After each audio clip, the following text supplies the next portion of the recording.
Il y a 21 ans, mon père a fait mes valises, les a jetées sur l'allée détrempée par la pluie et m'a dit que j'étais une honte qui ne ferait jamais rien de sa vie. Flashback jusqu'au week-end dernier, lors du mariage mondain de mon neveu. J'ai accidentellement bousculé mon père près de la fontaine à champagne. Il a jeté un œil à ma robe civile toute simple, a ricané et a murmuré assez fort pour que les invités alentour l'entendent. Si ce n'était par pitié, personne ne vous aurait invité ici. Vous n'avez pas votre place parmi les gens qui ont réussi. Je ne me suis pas mise en colère. J'ai juste pris une lente gorgée de mon vin et j'ai souri. 5 minutes plus tard, la musique s'est arrêtée. La mariée a pris le micro, a croisé mon regard à travers la salle de bal bondée, s'est mise au garde à vous et a salué. La salle entière est devenue silencieuse lorsqu'elle a annoncé « un toast à l'amiral ». Avant de vous raconter comment il en a eu le souffle coupé, bienvenue. Suivez mon histoire jusqu'au bout et commentez la ville d'où vous regardez pour que je puisse voir jusqu'où mon récit a voyagé. Je m'appelle Diane Sterling et le week-end dernier, j'ai eu 40 ans. Debout dans la grande salle de réception du Grand Hôtel Regent, entouré de lustres en cristal scintillant, de sculptures de glace et de 500 invités en smoking de marque, je me sentais comme un fantôme marchant dans un monde qui avait oublié mon existence. L'occasion était le mariage mondain de mon neveu, un étalage somptueux de vieilles fortunes et de pouvoir corporatif.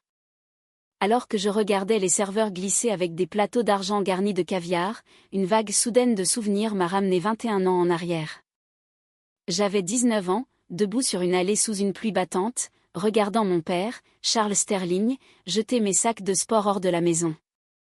Il m'avait regardé avec un dégoût pur, sa voix tonnant au-dessus du tonnerre tandis qu'il me disait que j'étais une honte totale pour le nom des Sterling, une déception ingrate qui n'arriverait jamais à rien dans la vie. Mon crime ? Avoir refusé de le laisser arranger mon mariage avec l'un de ses riches partenaires commerciaux pour sécuriser une fusion d'entreprises. Il m'a complètement renié, m'effaçant de l'arbre généalogique alors que mon frère aîné, imbu de lui-même, se tenait dans le hall en souriant. Pendant plus de 2 décennies, je suis restée à l'écart, survivant dans un monde qu'il ne pouvait absolument pas comprendre. Mais quand mon neveu m'a retrouvée et m'a supplié d'assister à son mariage, j'ai accepté, non par désir de réconciliation, mais pour voir si le temps les avait changés. En entrant dans ce lieu dans ma simple robe civile, je savais que les lignes de front étaient toujours tracées. Le parfum lourd et le whisky haut de gamme embaumaient l'air alors que je m'approchais du centre de la salle. C'est là que mes yeux ont croisé ceux de Charles Sterling. Même à 70 ans, mon père se tenait toujours comme un roi inspectant son territoire, ses cheveux argentés parfaitement coiffés, son costume sur mesure impeccable. À ses côtés se tenait mon frère aîné, Laurent, tenant un verre de scotch et riant à une blague privée. Au moment où Charles m'a repéré, son sourire a disparu, remplacé par un regard froid et calculateur qui a provoqué un frisson familier dans mon dos. Il a murmuré quelque chose à Laurent, et les 2 hommes ont commencé à marcher droit vers moi, fendant la foule des invités d'élite comme des prédateurs traquant une proie. Eh bien, regardez ce que le vent a amené, a dit Charles, sa voix portant ce ton condescendant et tonitruant que j'avais appris à mépriser adolescente. Il s'est arrêté à quelques centimètres, me regardant de haut avec mépris malgré ma robe sans marque. Laurent a laissé échapper un petit rire moqueur derrière son verre. 21 ans, Diane, et c'est comme ça que tu te présentes à un événement marquant de la famille Sterling. On dirait que tu appartiens à une soupe populaire, pas à un lieu 5 étoiles. Charles s'est penché, ses yeux se plissant avec une satisfaction amère alors qu'il prononçait une phrase qui a tranché à travers la musique d'ambiance. Seule la pitié t'a permis d'être invitée, Diane. Sans le cœur trop tendre de ton neveu, personne ne t'aurait laissé franchir ses portes. Tu n'as tout simplement pas ta place parmi les gens qui ont réussi. Je n'ai pas bronché. J'ai juste pris une gorgée de vin lente et délibérée, je l'ai regardé droit dans les yeux et j'ai souri.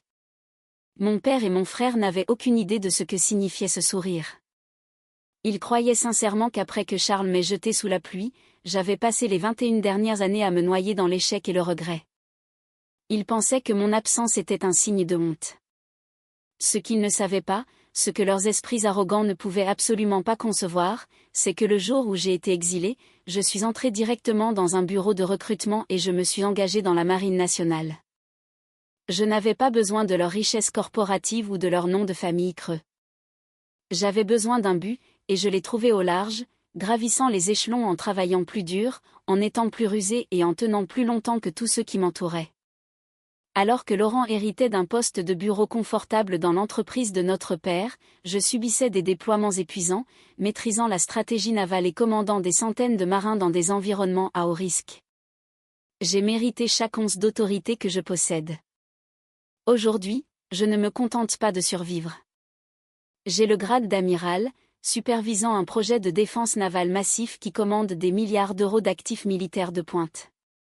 J'ai délibérément choisi de porter une robe civile simple et sans fioriture à ce mariage. Je ne voulais aucune médaille, aucun uniforme, aucun titre pour me précéder. Je voulais voir exactement comment ma famille traiterait une femme dont ils supposaient qu'elle n'avait rien à offrir. Ils sont tombés droit dans mon piège, totalement ignorants du fait que la femme calme qu'ils raillaient détenait plus de pouvoir institutionnel que tout leur empire corporatif ne le fera jamais. L'attention de la salle s'est déplacée alors que le jazz en fond sonore s'estompe, signalant que la réception formelle était sur le point de commencer. Tous les yeux se sont tournés vers la table d'honneur où mon neveu et sa nouvelle épouse, Victoria, étaient assis sous un des orchidées blanches.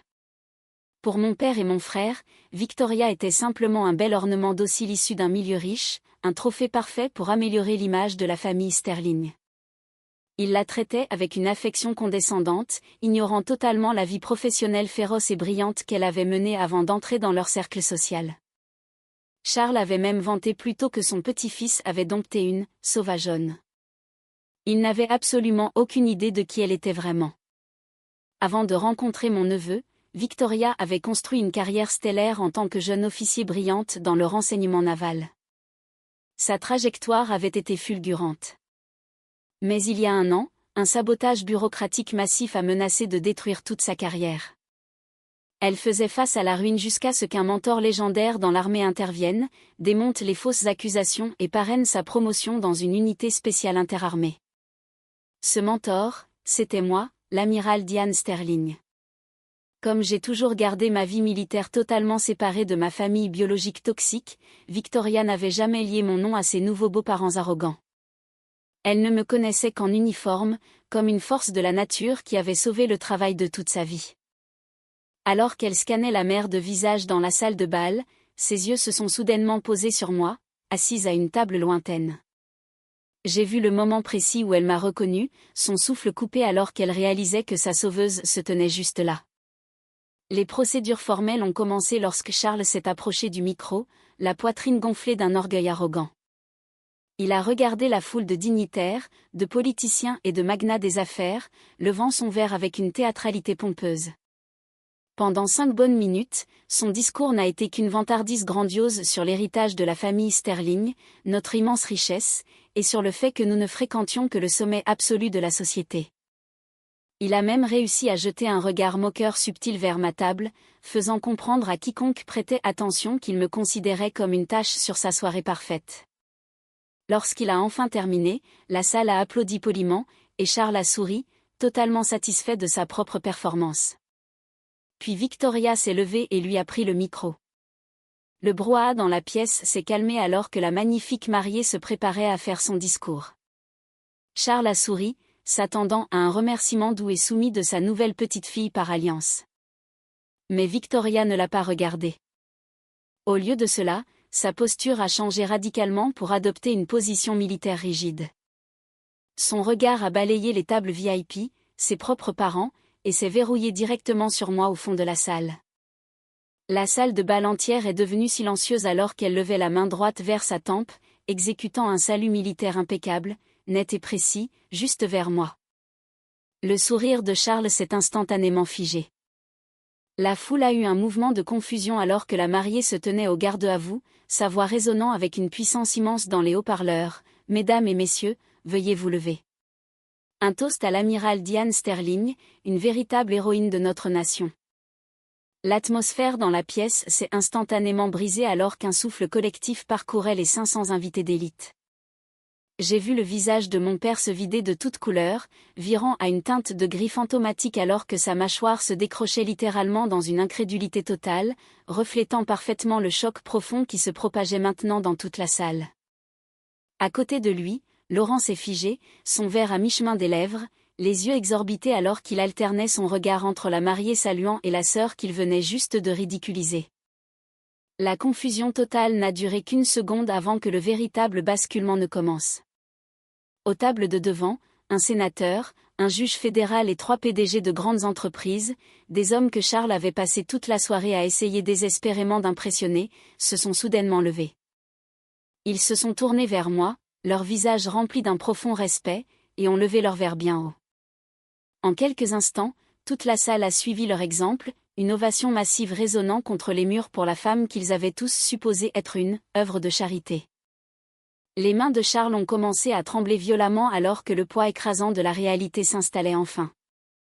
Il a réalisé que la fille qu'il avait exilée, la femme qu'il prétendait n'être là que par pitié, détenait plus de pouvoir institutionnel, d'honneur et de respect authentique que son empire corporatif creux ne le pourrait jamais.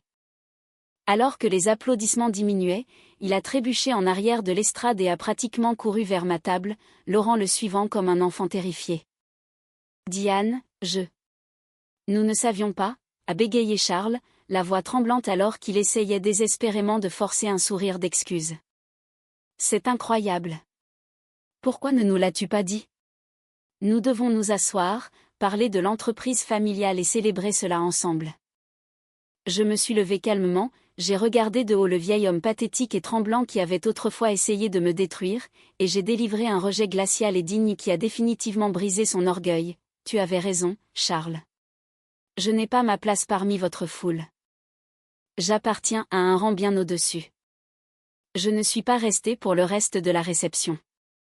J'ai tranquillement fait volte-face et je suis sorti du grand hôtel Regent, laissant Charles et Laurent debout dans les décombres de leur propre arrogance.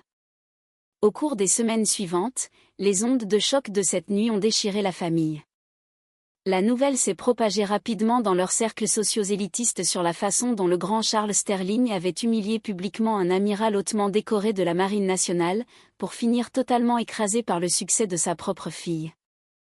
Leurs partenaires corporatifs ont commencé à prendre leur distance, dégoûtés par leur comportement, et la position de Laurent dans l'entreprise s'est rapidement effondrée sous le poids de sa nouvelle réputation. Ils ont été laissés avec un empire creux de regrets, réalisant qu'ils avaient échangé une véritable héroïne nationale contre une vie entière d'orgueil amer. Quant à moi, je suis retourné à ma vie paisible de véritable réussite, n'ayant de compte à rendre à personne d'autre qu'à moi-même et au pays que je sers. La richesse creuse de mon père ne pourrait jamais acheter l'honneur, la loyauté et le respect profond que j'ai gagné au large. Aujourd'hui, je continue de diriger, de mentorer la prochaine génération d'officiers brillants comme Victoria, et de bâtir un héritage durable qui signifie quelque chose de réel. Maintenant, je suis curieuse à votre sujet, vous qui écoutez mon histoire. Si votre propre famille vous tournait le dos et vous jetait dans le froid, cacheriez-vous votre succès ultime juste pour voir leur vrai visage, ou l'afficheriez-vous dès le premier jour? Faites-moi savoir ce que vous en pensez dans les commentaires ci-dessous. En attendant, je laisse sur l'écran final 2 autres histoires qui sont les favorites de la chaîne, et elles vous surprendront certainement. Merci d'avoir regardé jusqu'au bout.